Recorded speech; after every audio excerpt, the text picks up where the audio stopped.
Hey everybody. Welcome back to No More, No Less. I'm Michael Chikeen, and today in the virtual studio, I have with me Philip Folsom. Philip is an anthropologist, Army veteran, and co-founder of the critically acclaimed Valor Resiliency Program for veterans, first responders, and other men and women in high-stress fields.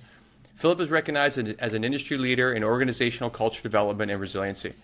He lectures at USC Marshall and provides leadership development classes to the Masters of Business for Veterans program. Philip is also the president of Wolf Tribe, a consultancy agency that delivers transformational leadership and culture development programs to major organizations such as SpaceX, Google, Disney, and Red Bull, where he sits on their high performance board. So I'm hoping by the end of this chat, all of us will feel like we've leveled up our mental and emotional resilience for the rest of our lives, or even the rest of this week. Either way, Philip, welcome to the show. Thank you, brother. Fun. Looking forward to this one. Me too. So I guess let's start at the beginning so we can get a good idea of where you've come from on this journey. And so what experiences in your life led you to being a leader in the field of resiliency training? It like every heroic journey, it's driven by some wound, right? And that's passion. The term passion does not mean heightened emotion. It means what you're willing to suffer for. So the passion of the Christ is when he was crucified. And so passion is the thing that you're so driven to do that you're willing to undertake adversity and challenge. And usually it's forced. It's some need we have to fix a problem or a wound or something. So that was my story.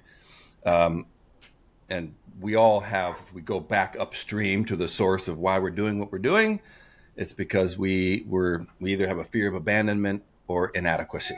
It's going to come down to one of those two things. So, my story of kind of growing up with a lot of what's referred to as adverse childhood experiences, and it's an important term for all of us in the resiliency space, is that we all had trauma growing up, and it's either small trauma or capital T trauma. Right.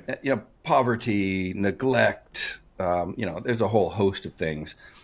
And you really can't compare them together.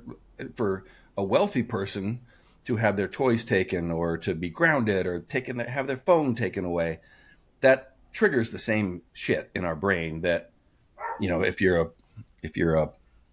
in a war-torn state or whatever, So we all have these experiences when we're young, usually under the age of 8.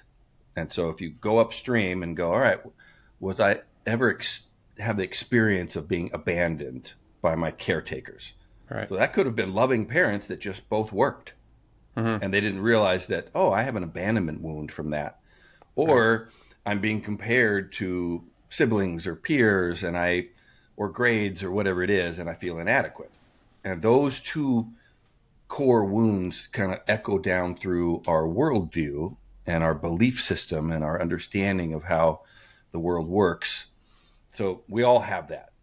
And It's a really important source for all of us to look at what are our kind of core birth of our operating system. And so for me, it was, a lot of inadequacy. I grew up poor, dad left early.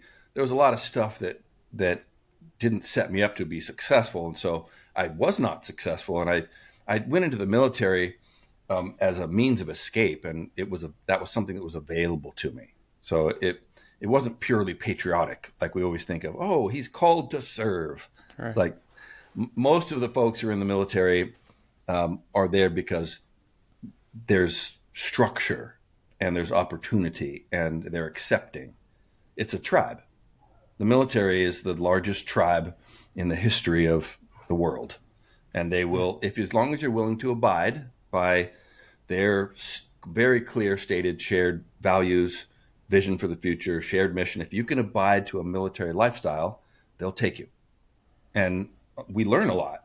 So, I learned that anything another man can do, I can do. I never had that awareness.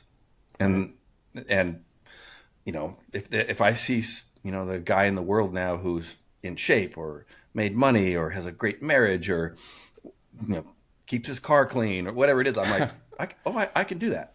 Whereas Right. before, it was, well, those are the winners, and I'm not a winner.